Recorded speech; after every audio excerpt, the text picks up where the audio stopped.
Shalom saudara-saudara sesama tubuh Kristus yang telah menerima kasih karunia dan kebaikan Tuhan.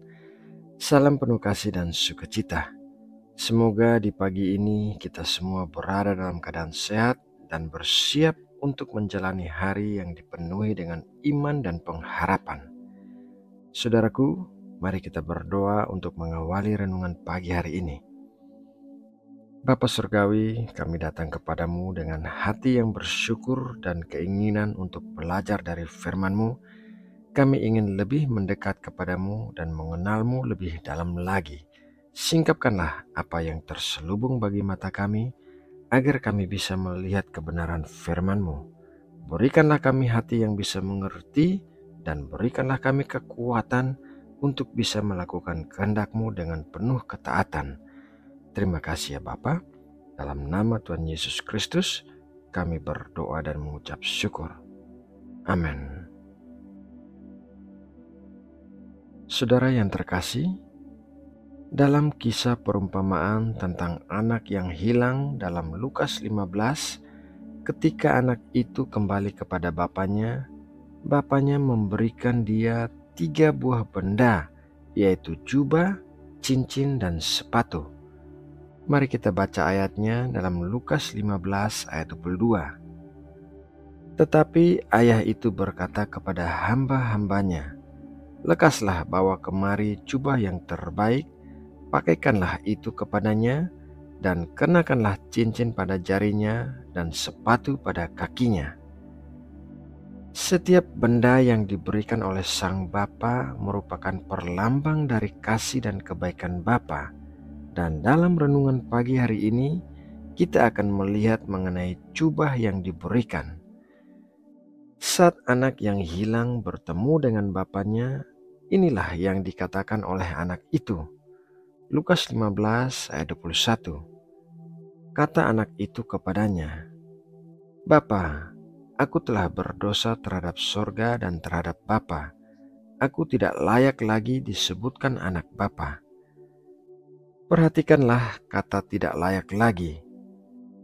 Anak itu tadinya merasa layak menjadi anak sang bapa, tetapi setelah kesalahan yang dilakukannya terhadap sang bapa, ia merasa sangat tertuduh dan berpikir bahwa ia tidak layak lagi disebutkan sebagai anak sang bapa. Begitu juga halnya yang terjadi dengan manusia sampai saat ini. Seringkali kita merasa tertuduh dan berpikir bahwa kita tidak layak di hadapan Tuhan setelah kita melakukan sesuatu yang mengecewakan Tuhan. Kenyataannya adalah tidak ada satupun manusia yang layak untuk berada di hadapan Tuhan, tetapi karena begitu besar anugerah yang diberikan kepada kita, maka kita diberikan jubah kebenaran untuk menutupi kita dari ketelanjangan kita. Nabi Yesaya mengatakan demikian dalam Yesaya 61 ayat 10.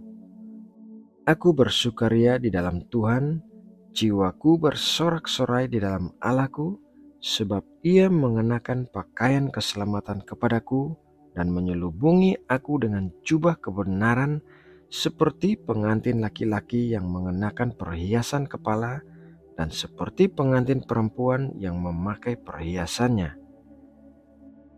Apabila kita berpikir bahwa kita tidak layak untuk berada di hadapan Tuhan karena kita telah melakukan sesuatu yang mengecewakan Tuhan, maka kita mengecilkan arti kasih karunia yang diberikan oleh Tuhan. Kita ingin menggunakan kebenaran kita sendiri untuk bisa berada di hadapan Tuhan.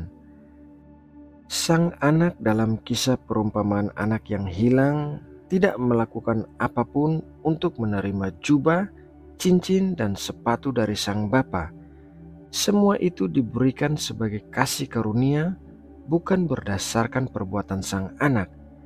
Sang anak datang kembali kepada bapaknya dengan keinginan untuk menjadi pelayan saja karena merasa tidak layak disebut sebagai anak.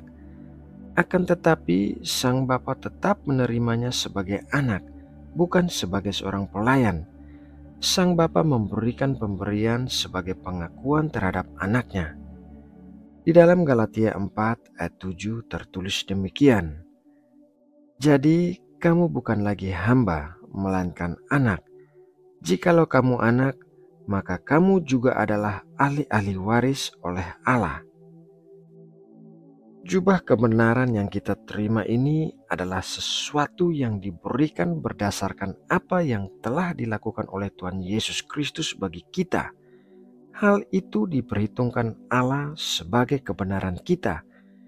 Kita diterima sebagai anak-anak Allah karena Tuhan Yesus telah berkorban bagi kita. Dosa-dosa kita yang mengakibatkan ketelanjangan kita telah ditutupi oleh jubah kebenaran Tuhan Yesus, sehingga kita dilayakan untuk bisa berada di hadapan Allah. Saudaraku yang terkasih, melalui renungan firman Tuhan pagi ini, hendaknya kita menyadari bahwa apa yang kita lakukan tidak menentukan kelayakan kita di hadapan Allah, melainkan apa yang telah Tuhan Yesus lakukan bagi kita, itulah yang menjadi jubah kebenaran yang menyelubungi kita. Oleh karena itu, marilah kita dengan penuh keberanian datang ke tahta kasih karunia Allah dalam doa dan permohonan disertai ucapan syukur. Nah, saudaraku, demikianlah renungan firman Tuhan pagi ini. Semoga renungan ini dapat memberkati dan menguatkan kita semua. Mari kita berdoa. Bapa, betapa besarnya kebaikan-Mu yang telah kami rasakan di sepanjang hidup kami.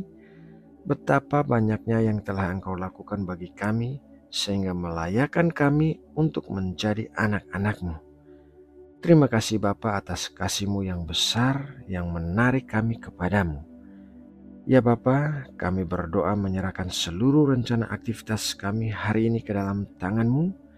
Kiranya Roh Kudus menuntun kami untuk melakukan segala sesuatu yang sesuai dengan kehendak-Mu, dan kiranya Engkau memakai seluruh hidup kami untuk memuliakan nama-Mu. Jadikanlah kami sebagai garam dan terang bagi dunia di sekeliling kami. Kami berdoa bagi keluarga kami dan semua orang yang kami kasih. Kiranya tangan-Mu senantiasa memberkati, menopang dan melindungi mereka. Kiranya setiap anggota keluarga kami diselamatkan dan akan berkumpul bersama kami di sorga nanti. Kami juga berdoa bagi bangsa Indonesia yang kami kasih. Kami memohon kesejahteraan dan keselamatan bagi bangsa kami. Kami memohon selalu ada perdamaian di bumi Indonesia dan konflik-konflik di dalam negeri bisa terselesaikan dengan damai. Berkatilah dan lindungilah para pemimpin Indonesia sehingga mereka bisa membawa Indonesia menjadi negara yang lebih kuat dan maju. Terima kasih ya Bapa.